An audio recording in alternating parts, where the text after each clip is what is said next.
When I started filling up this little Moleskine sketchbook with masking fluid experiments, I had loads of comments and questions asking what my secrets were, as many just couldn't get their masking fluid to behave.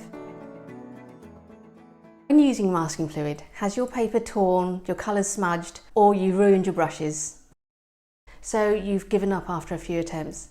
Please give masking fluid another chance before you abandon it completely. I love using masking fluid and have done since my college days, and always had a great relationship with it. Having a jar of it in my art box gives me options, as once it's dry, it can be peeled off, revealing the untouched white paper underneath. It's a bit like magic. That white really gives an extra pop of contrast in my watercolours. Hi, I'm Omar. I'm a sketchbook artist, illustrator and top teacher on Skillshare.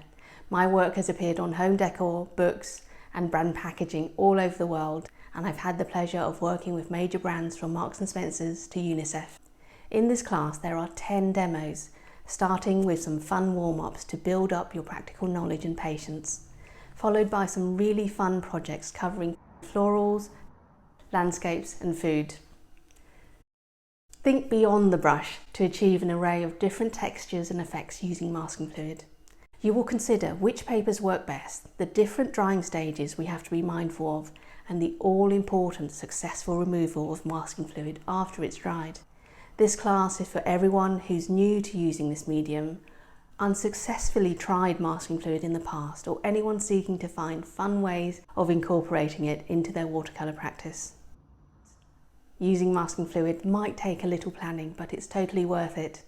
Did I mention it was going to be fun? I am so excited to share my top tips, so please join me.